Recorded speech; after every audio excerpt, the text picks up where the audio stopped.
and Micronesia voted against the measure. Well, today we're going to have a very interesting debate on a new book called The Case for Israel. It's by Alan Dershowitz, who is one of the nation's foremost appellate lawyers, Felix Frankfurter Professor of Law at Harvard Law School. His articles are published in the New York Times and other publications. His books include Chutzpah, The Vanishing American Jew, Why Terrorism Works, Shouting Fire, and America Declares Independence. We're also joined by Professor Norman Finkelstein. He is author of 4 books, including The Holocaust Industry, Reflections on the Exploitation of Jewish Suffering. His writings have appeared in prestigious journals like the London Review of Books, the Index on Censorship, the Journal of Palestine Studies, the New Left Review, the Christian Science Monitor, and others. He is also author of Image and Reality of the Israel-Palestine Conflict. His latest book is called The Holocaust Industry. Today, a debate. We're going to begin with Professor Alan Dershowitz. Welcome to Democracy Now! Thank you very much for having me. And why don't we start with you laying out the thesis of your latest book, The Case for Israel. Well, I wanted to write a progressive liberal case for the two-state solution, and the two-state solution which I think that most Israelis favor and have favored for a long time. I dedicate the book to Professor Aaron Barak, who is the president of the Israeli Supreme Court, and for a reason, because I argue in the book that no country in history faced with comparable threats, both external and internal, has ever tried so hard to comply with the rule of law. I compare Israel favorably to the United States in this regard. Its courts intervene actively in support of Palestinian rights. Even during fighting in wartime, during the Jenin events, the Israeli court enjoined the Israeli military from engaging in certain actions which, in its view, violated the rule of law. The Israeli Supreme Court has banned the kind of rough interrogation techniques that are now being employed by the United States in Guantanamo. Israel is the only country in modern history that has never deliberately and explicitly retaliated against those who attack its civilian targets. For example, during the Six-Day War and the 1973 war and the 1948 war, its own residential areas were bombed by Egypt, by Syria, by Jordan. 1,600 shells lobbed into West Jerusalem. Israel never bombed Amman or Damascus or Cairo. They have, of course, bombed areas of Beirut and in the process have killed innocent civilians. But there's an enormous difference between doing, for example, what the United States and England did in the Second World War, bombing Dresden or Hiroshima and Nagasaki. That is deliberately targeting civilians and going after the way the United States did in Iraq, of which I am very critical, but nonetheless what the United States did, going after military targets, knowing that they're going to kill civilians in the process. And so myself, I oppose the settlements. I've always opposed the settlements. Since 1967, I've opposed the occupation. I think Israel made, in my view, a terrible mistake in 67. What it should have done is it should have made border adjustments pursuant to UN Resolution 242, which I actually consulted with Justice Goldberg. He was the ambassador to the UN and was involved in the process of that 242 resolution, which presupposed some territorial adjustments. The problem is Israel should never have occupied people.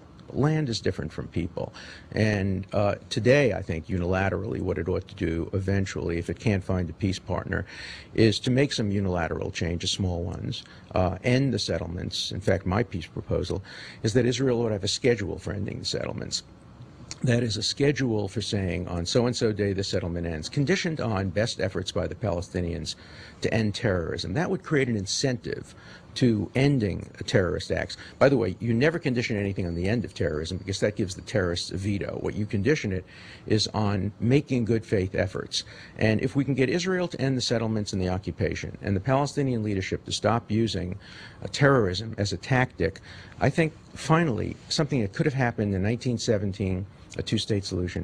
In 1937, when the Peel Commission recommended a non-contiguous Jewish homeland and the Israelis accepted it and the Arabs rejected it. In 1947, when the UN allocated that portion of Palestine that had a majority of Jews in it to a Jewish state and the portion of Palestine that had a Palestinian majority in it to an Arab state, We could have had a two-state solution. We could have had a two-state solution in 2000 and 2001 when Ehud Barak and President Clinton offered, to be sure, a non-contiguous state on 90-something% of the West Bank and 100% of the Gaza with a capital in Jerusalem with a $35 billion refugee package. And when Arafat responded by violence instead of coming back to the table and saying, well, maybe we'll negotiate for a little bit more. So the two-state solution is inevitable. It's going to happen. The only question is how long it takes to happen. And my hope is that we can have a reasonable, serious debate about the future, about the rights and wrongs. I think there are rights and wrongs on both sides. But I'm nervous because I heard from my debating partner in the beginning what sounded like it was going to be simply an ad hominem attack on me as whether I'm qualified to teach at Harvard. I would hope we could elevate the discussion and keep it on the merits. I won't attack Mr. Finkelstein on his merits of his position. Let people read his book and judge for themselves.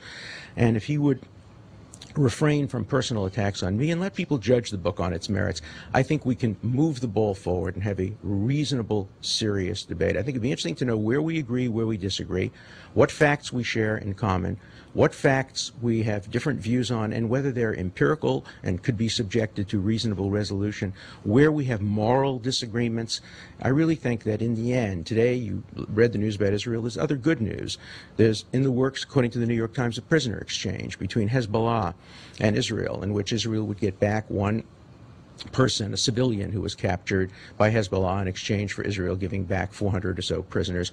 There's movement forward. Let's not destroy that movement forward by getting involved in meaningless ad hominem discussion. Let's see if we can elevate the debate and see if we can really move forward to the two-state solution that I think virtually everybody in the world today wants.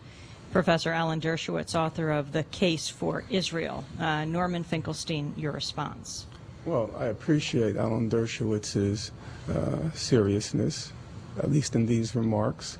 I have no intention whatsoever of getting involved in an ad hominem debate with Mr. Dershowitz. I'm interested in the facts. I was asked to come in and discuss his new book.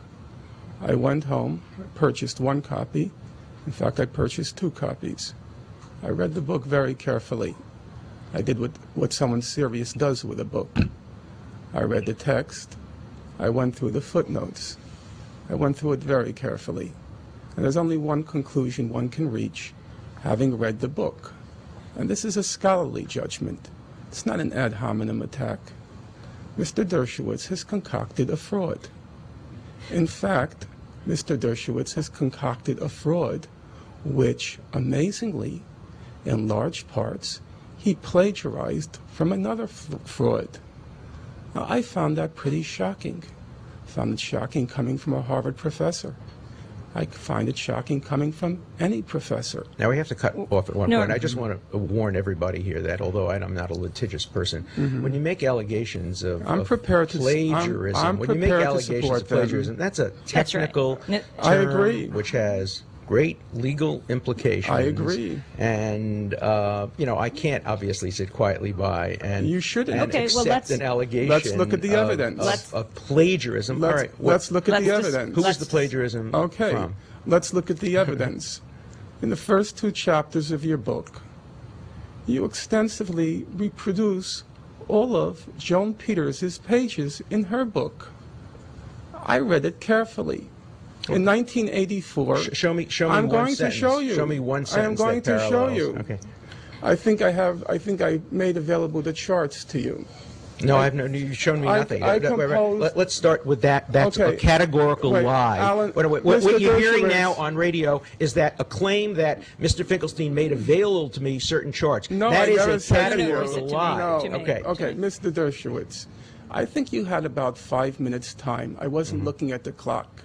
If we're going to have a civil debate, you're going to have to remain. But it's not going to be a debate about me. Let me be very clear I'm not debating you. Okay. I have no interest in you, Mr. Dershowitz. Right. None at all.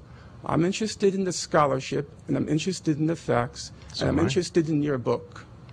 Now, in 1984, one Joan Peters published a book called From Time Immemorial. The book was universally recognized by serious scholars to be a fraud. Without wanting to toot my own horn, I'm widely recognized as the person who exposed the fraud. I know that book inside out. I read